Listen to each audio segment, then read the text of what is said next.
Budget सत्र में आम बजट पेश हुआ तो वहीं सत्ता पक्ष और विपक्ष के बीच वाद विवाद भी देखने को मिला।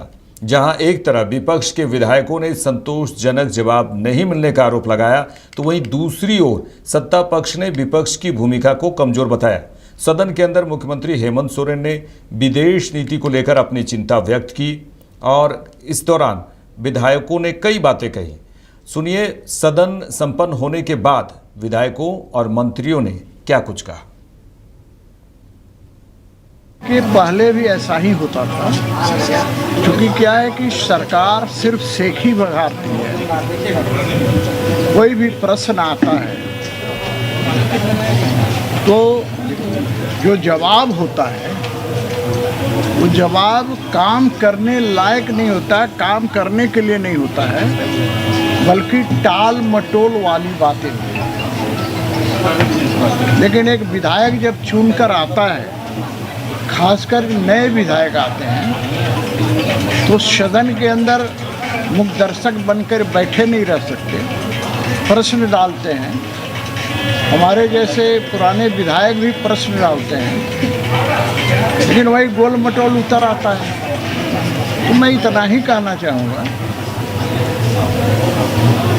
लोकतंत्र का मंदिर विधानसभा है और लोकतंत्र में जब प्रतिनिधि चुनकर आते हैं तो अपने क्षेत्र की समस्याओं को उठाना उनका धर्म बनता है, कर्तव्य बनता है, तो उसका काम हम लोग करते हैं। रही बात सरकार की, तो सरकार के अधिकारी इतने निरंकुश अकर्मण्य हो गए हैं कि सरकार का उन पर कोई नियंत्रण नहीं है।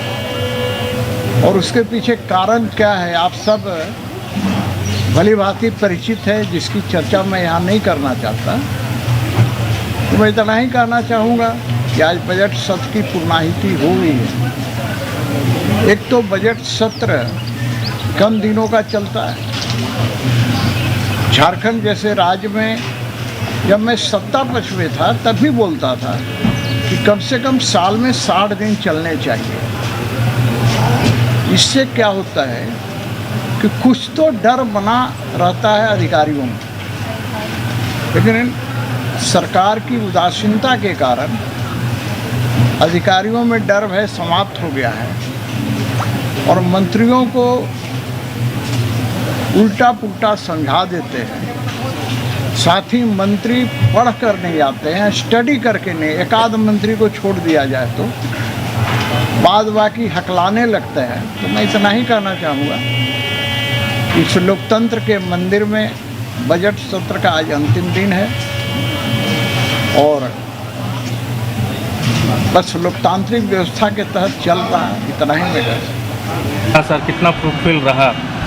हमें लगता है कि यह जो सेशन था महत्वपूर्ण था ही, और आपने देखा होगा जो अंतिम वक्तव्य माननीय मुख्यमंत्री जी और विधानसभा अध्यक्ष का रहा कि भाई 125% अधिक समय तक यह सेशन चला और 55 ध्यानाकर्षण, लगभग 60 तारांकित अल्पसूचित, उससे भी अधिक तारांकित प्रश्नों का उत्तर आना, फिर भिन्न भिन्न विषयों पर बहस करना, सरकार का सकारात्मक रुख रहना, हमें लगता है यह सदन को ऐतिहासिक बना दिया है, यह सत्र को सदन का। और मुझे तो लगभग 28 वर्षों का सदन का अनुभव रहा है। अगर उसमें से सबसे बेहतर सदन कहा जाएगा, सेशन का सत्र कहा जाएगा, तो मैं इस सत्र को 100 में से 100 मार्क्स दे सकता हूँ। सर, असम में चुनाव है, लेकिन विदेश नीति को लेकर भी और कहा कि लगता है जैसे देश में ट्रम्प राज चल रहा है सारी देश। बिल्कुल, यह विषय आज एक एक लोगों के जन जन में है, मन मन में है कि जिस प्रकार उसके इशारे पर भारत सरकार उठक बैठक करती है, उनसे परमिशन लेके हमें अपना ईंधन लेना पड़ता है। इतना दुर्भाग्यपूर्ण, इतनी कमजोर, इतना घुटना टेक सरकार इस देश के लोगों ने कभी नहीं देखा। इसलिए उनके दिल में जो बात थी वो जुबान पर आई। अच्छा, आसाम को लेकर जेएमएम कांग्रेस से दूरी क्यों? तो वो कुछ नहीं करती है, लेकिन आसाम में कहा जा रहा है कि आप लोग को डैमेज करने का ही तैयारी है। अपनी अपनी नजरिया होता है, अपनी अपनी सोच होता है। सब लोग राजनीतिक दल है, अपने किले को मजबूत करना चाहता है। हमारी पार्टी भी प्रयास कर रही है और पार्टियां भी कर रही है, बस इतना ही। लेकर हम क्या बोलेगा हम लोग, उनका भाषण चल रहा था। अच्छा, लेकिन उन्होंने जो बयान दिया कि इस पूजा पद्धति पर जो पूजा कर रहे हैं यहाँ, उसको देखिए ये तो निश्चित तौर पे अपना वो रणनीति के पार्ट राजनीति करते हैं। निश्चित तौर पे पूजा पाठ हम सनातन धर्म के लोगों को करना चाहिए। हाँ। हम तो पूजा पाठ करने वाला आदमी, पुजारी आदमी हम लोग हैं। लेकिन वो तो निश्चित तौर पे देखिए अपना अपना राजनीतिक स्टैंड होता है, हमारा अपना स्टैंड है। पूजा पाठ हम लोग हैं, ईश्वर को हम लोग मानने वाला हमसे हैं। ऐसा नहीं कि हम ईश्वर को नहीं मानते हैं। अब जिनको नहीं मानना है वो माने, जिसको पूजा पाठ करना है, कहाँ ईश्वर रोक कोई किसी के है? हेमंत सोरेन नहीं मानते इसको? कहाँ वो करते हैं पूजा पाठ, नहीं करते हैं सो तो बात है नहीं। लेकिन कुछ राजनीतिक चीजों होता है जो बेहतर रूप से हम भी बोलते हैं। बयान सही है उनका। अब उनका बयान है, उनका बयान पर कोई खंडन हम नहीं कर सकते। अब उनका सोच है, हमारी सोच है कि मैंने पूजा पाठ करने वाला आदमी, मेरा पूरा परिवार पूजा पाठ करते हैं। हम सनातन धर्म के मानने वाले आदमी, जिसको सनातन धर्म में विश्वास है वो माने, जिसको नहीं मानना है नहीं माने। सार्थक सत्र का अंत हुआ है आज। यह बजट सत्र कई मायनों में महत्वपूर्ण है और आज का दिन विशेष करके चाहे मनरेगा के लिए खास करके राज्य सरकार ने जो प्रस्ताव लिया कि जो मांग आधारित और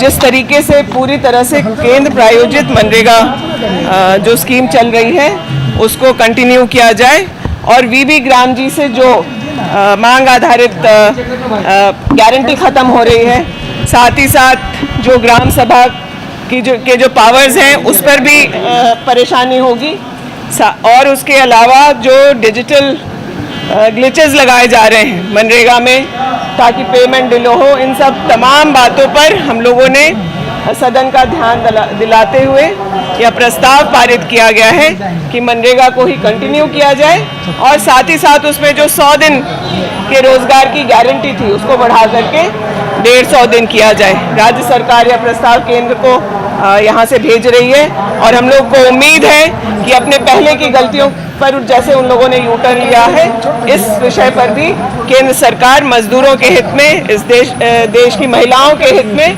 यह निर्णय लेगी और मनरेगा को जून के बाद भी कंटिन्यू किया जाएगा। आसाम की जिम्मेदारी पार्टी ने, आसाम कब जा रही है और किस रूप में? पार्टी के कार्यकर्ता हैं हम लोग और जब जिस समय जिम्मेदारी दी जाती है, आज तक सत्र था, अभी 1-2 दिन त्योहार है, ईद है, सरहुल है, इन सब बातों के बाद हमको लगता है कि जब हम लोग को कॉल किया जाएगा आसाम तो हम लोग वहाँ भी जाएंगे। जेएमएम की जो दूरी है कांग्रेस को लेकर आसाम में, पता नहीं आप लोगों को कहाँ दूरी दिखता है। चलिए, कितना मुश्किल कैसा आप लोग देख पा रहे हैं? नहीं, मैंने जनता के लिए समर्पित रहा। हम समझते हैं कि इतिहास के पन्नों में यह जो सत्र है वह दर्ज होगा कि निश्चित तौर पर जितने जनहित के मुद्दे आए और जितनी सकारात्मक चर्चाएं हुई है, हम समझते हैं पिछले कई सदनों में इस तरह की चर्चा नहीं हुई है और प्योर शुद्ध रूप से 20 मिनट 30 मिनट छोड़ करके अगर पूरा सदन को देखें आप, पूरे 1 महीने की कार्रवाई को, तो जनहित में समर्पित हुआ। मुख्यमंत्री जी का जो भाषण रहा आखिरी में, जिस तरीके से उन्होंने देश को लेकर चिंता जाहिर की है, बिल्कुल उन्होंने कहा, एक विषय को कहा और आप सब लोग इस विषय से अवगत है कि भाई आखिर देश का नेता कौन है। बाहरी ताकतों से डिसीजन चल रहा है या यहाँ का अंदरूनी ताकतों से डिसीजन होता है, तो ये चिंता का तो विषय है। आम जनता को, भारत की जनता को ये सोचने और निर्णय लेने पर विवश कर रही है। चिंता में तो कांग्रेस भी है, आप लोग सटा नहीं रहे आसाम में उनको? नहीं, चिंता में कोई नहीं है। देखिए, लोकतांत्रिक व्यवस्था है, समय पर पत्ता खोलेंगे और आप लोग जो है ना, आप पत्रकार है, पत्रकारिता करिए, ज्योतिष विद्या को मत ग्रहण करिए। साथ लड़िएगा कि अलग अलग? आप ही अब वो तो समय पर बताएंगे, समय पर बताएं। समय भी देखते जाइए, 20 दिन बहुत है अभी समय। हम गठबंधन के लिए, झारखंड मुक्ति मोर्चा के लिए समय उपयुक्त समय। सभापति ने बड़ा विस्तृत विवरण दिया, लगभग 60 अनुसूचित, 60 तारांकित, 60 ध्यानाकर्षण, 48 गैर सरकारी संकल्प, 1 विधेयक और सबसे अच्छी बात, जिसके लिए मैं अपने विपक्षी साथियों को भी धन्यवाद देना चाहूँगा, कि इस पूरे बजट सत्र के दरमियान मात्र 20 मिनट के लिए हाउस एडजर्न हुआ, बिजनेस ऑफ हाउस हुआ और भारतीय जनता पार्टी के नेता प्रतिपक्ष और तमाम साथियों को भी हम धन्यवाद करना चाहेंगे कि इस सदन को चलाने में विपक्ष की भी महत्वपूर्ण भूमिका थी और उनके सहयोग से यह सत्र ऐसा प्रतीत होता है कि झारखंड की जनता के लिए एक बेहतर संदेश लेकर जा रहा है। आसाम को लेकर क्या तैयारी है आसाम निश्चित रूप से झारखंड मुक्ति मोर्चा ने लड़ने का विचार बनाया है और हम लड़ेंगे भी। हमने पहले भी कहा कि गठबंधन के साथ किसके साथ लड़ेंगे, ये तमाम चीज़ें आने वाले समय में तय होंगी। विदेश नीति को लेकर सीएम ने लगता है देश में भी ट्रम्प राज चल रहा है। स्वाभाविक तौर पर है जो परिस्थितियाँ निर्मित हुई ईरान इजराइल अमेरिका के युद्ध के बाद, ऐसा लगा कि भारत सरकार ने अपनी तैयारियां कम की थी, जिसके चलते आज ये पैनिक की स्थिति बनी हुई है। तो हमें लगता है कि विदेश नीति के मुद्दे पर आसन्न संकटों को देखते हुए केंद्र सरकार को बेहतर प्रबंधन की व्यवस्था करनी चाहिए। एक बात मुख्यमंत्री ने कही सदन में कि एलपीजी क्राइसिस को लेकर के अब राज्य सरकार को केंद्र सरकार कह रही है कि आप अपने हिसाब से सिलेंडर दें, हम आपको उपलब्ध कराएंगे। मेरा यह मानना है कि सामान्य तौर पर जितनी भी तेल कंपनियां हैं वो PSUs हैं और वो नियंत्रित होती हैं भारत सरकार के द्वारा।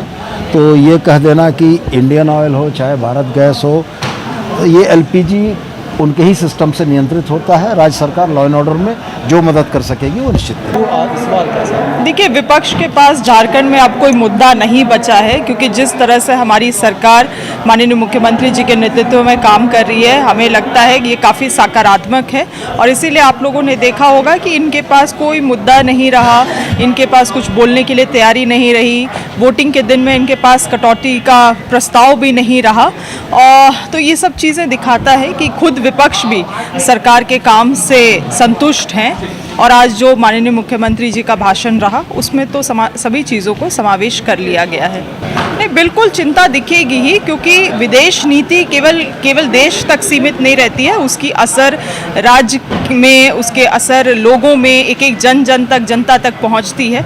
और हम सभी किसी भी राज्य के हो मगर भारत देश के ही अंग हैं, तो ये नीतियां हमें भी, हमारे जीवन को भी प्रभावित करती है। आप लोगों ने देखा ही विगत कुछ दिनों से किस तरह से LPG की महामारी, किस तरह हाहाकारी, किस तरह से आपका डीजल पेट्रोल तमाम चीज़ों की किल्लतें हुई हैं, लोगों में अफरा तफरी मची हुई है। ये केंद्र सरकार का कहना है कि ऐसा कुछ नहीं है, किसी चीज़ की किल्लत नहीं है, अफरा तफरी की माहौल नहीं है। तो फिर लोग लाइन में क्यों खड़े हैं? तो फिर लोग क्यों गैस सिलेंडर लेके एक जगह से दूसरे जगह भाग रहे हैं? तो ये तमाम चीज़ें हैं। इसीलिए ये राज्य के मुख्यमंत्री जी का भी चिंता निश्चित रूप से बनता है, क्योंकि विदेश नीति से जन लोग प्रभावित हो रहे हैं। निश्चित वक्त करीब है और असम का चुनाव वहाँ के लोगों के लिए, खास करके वहाँ के आदिवासी समाज के लिए, MOVC समाज के लिए बहुत ही महत्वपूर्ण होने वाला है। इतना तो हमें जानकारी है कि वहाँ के लोग जो हैं हिमंता विश्व शर्मा के सरकार से काफ़ी तरस्त है, नई बदलाव भी चाहते हैं, मगर एक रणनीति के तहत इस चुनाव को सेक्युलर दलों को साथ आके लड़ने की ज़रूरत है। हमारे जो कांग्रेस के आला नेता हैं वो भी आदरणीय मुख्यमंत्री हेमंत सोरेन जी से संपर्क में है। क्या रणनीति बनती है और क्या समन्वय बन के हम आगे बढ़ते हैं, ये आपको समय आने पे पता चल जाएगा। धनबाद के विधायक राज सिन्हा ने लाइव इंडिया के साथ खास बातचीत में कहा कि विधानसभा में हमें तो आना ही था, क्योंकि राज्य के आम बजट को पास करना था। अब सदन के अंदर मुख्य मुद्दों पर चर्चा नहीं होती, विधानसभा केवल बजट पास करने के लिए ही रह गया है। हाँ, कई एक बहुत से मामले उठे, सभी विधायकों ने अपने अपने क्षेत्र से संबंध में विषयों को रखा, बहुत से प्रश्न आए, प्रश्नों के जवाब भी आए, लेकिन फिर भी मुझे लगता है, मैं अपना अनुभव बताता हूँ कि सदन से जो उम्मीद रहती है